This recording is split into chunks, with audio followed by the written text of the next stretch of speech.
See, in America or Canada, you take your kids to the mall or to Walmart or whatever, and you put them in those little cars and they play some music and they rock back and forth. But here I'm in Asia, so you got little dragon boats with pandas on them, as opposed to little cars with Pikachus, ripped off Pikachus on them. Is it fun, JD? Oh yeah, and koi fish, right? Doesn't get much more Asian than this.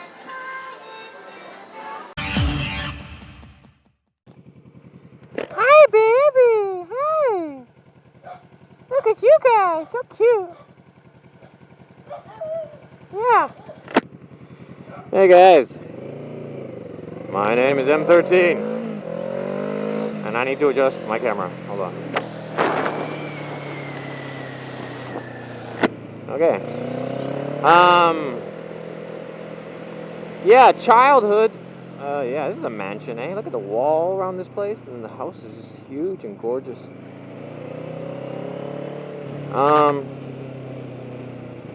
And then there's a hotel here. So I'm just a guess. I'm guessing this hotel, this rather large hotel here, is probably owned by the guy who lives in that house.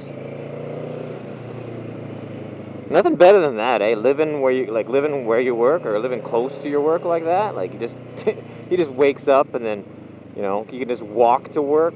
That's awesome, man. Like, people don't really realize how much time they waste commuting. Like, if you have a job that you're gonna stay at for many years, it's extremely smart to move and to somewhere close to it, because you end up saving hours a day, which is which in a few years is like weeks, months of your life that get saved. Anyways, the topic is asthma, childhood asthma. My son has asthma. He got diagnosed with asthma like a year ago, and it pretty much just affects him in the winter. It's kind of like asthma and or allergies with asthma, but though technically asthma is a sort of allergy, so kind of one and the same thing. So during the winter, he just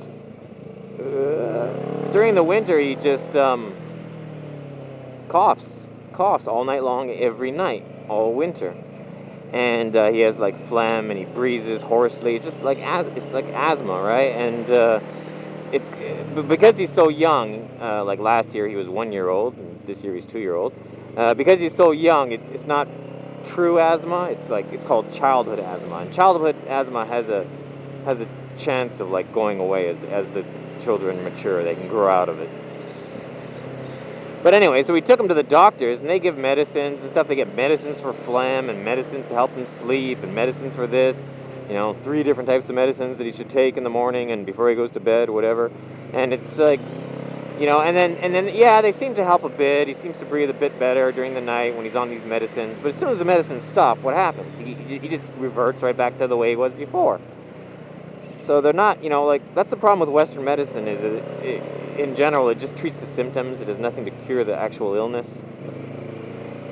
So then I mentioned this to someone, and they're like, oh, we took our daughter. Our daughter had the same problem, the exact same thing. She would have phlegm, and it just wouldn't go away. She just always had phlegm, and she was always breathing hoarsely. And we took her to this, Chinese, Eastern medicine place, Chinese doctor, who gives, Chinese doctors give Chinese medicines, which are like herbs and stuff like that. So, and I to be perfectly honest, I don't put much faith in those kind of things, because I've eaten Chinese medicine before, and it's to me it's like eating vitamins or something. It makes no noticeable difference. It probably helps to some degree, but I've always kind of thought it was really minimalistic. So we took our son to this Chinese doctor, and he's like, okay, and then he says for my son to take. He gives us medicine for 3 days, 3 days worth of medicine. He says, okay, take this. So we give him the medicine for 3 days. Doesn't really seem to help much. But after those 3 days are over, maybe another 2 days go by, and then boom, nothing, zero asthma. He's absolutely fine. It's just like, okay, wow. He eats 3 days worth of herbs, and he goes from being asthmatic to perfectly normal. It's just like, man, is that awesome or what? He goes, Western doctors would just give him drugs that would help treat the symptoms to make him a bit more comfortable while he wheezes all night long. And then we go see an Eastern doctor, and he gives us a little bit of medicine, and then he's, okay, that's it. He's cured. You don't have to come back again. Just, wow, man. And you got to keep in mind that last winter he was like that. He was asthmatic all winter long. We're talking about 4 months of him breathing poorly all night, every night, and you know, causing us worry, causing us stress. 4 months. And then this winter rolls around, and then like once it got cold out, same thing happened again, and we're like, okay, it's going to be the same thing this winter. And after 2-3 weeks of him breathing like that, someone mentioned that he knew of a Chinese doctor that could help, so we go see that Chinese doctor, and then boom, cured. It's just amazing. So I've said it before, and I'll say it again. If you have something wrong with you, you should always, you know, don't be afraid to seek out alternative cures, because Western medicine, for the most part, really is shit. You know, they have clinics in Europe that can cure cancer by just adjusting your diet, and that's it. You go, you pay money, you live at the clinic, and they monitor your diet, and they monitor every single thing you put in your mouth, and they can cure cancer like that because they starve the cancer. Cancer needs certain things to live, mainly salt and sugar. Salt and sugar are both like the number one cancer foods. You know, if you got cancer in your body, it needs salt and sugar to live. If you 100% stop your salt and sugar intake, which is extremely difficult to do because no matter what you buy, it's either got salt or sugar in it. But if you do so, then yeah, you can in some cases cure cancer. But a Western doctor wouldn't even tell you. That's the crazy thing about Western doctors too. They don't even mention the fact ever like that alternative things could help you at all. And that's like the main reason. Okay, forget about alternative things that some of you think are just baloney. Look at vitamins, for example. Like vitamin E is a scientifically proven cancer fighter. But if you know anybody who has cancer, ask them if their doctor pushed vitamin E on them or not. And the answer, of course, is no. No, the doctor won't even mention to them the fact that, you know, like, maybe you should start eating more avocados, or maybe you should start eating more, like, there's a bunch of different foods that not only help prevent cancer, but there are some foods that actually fight cancer. They actually, like, if you already have cancer and you eat this food, the food has a possibility of making your cancer go away.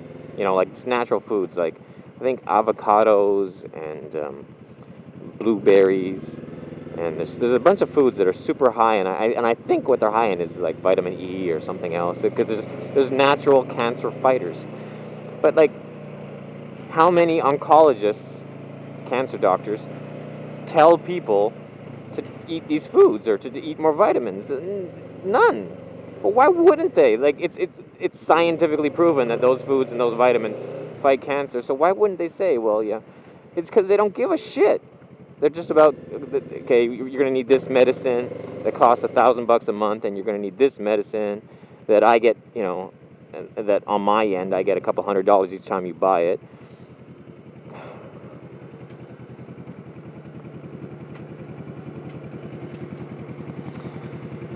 So yeah, it's just nuts. It's like, and then how can you trust a doctor that that completely fails to mention any and all natural methods of making yourself better or helping to improve, even if they're, you know, completely scientifically sound.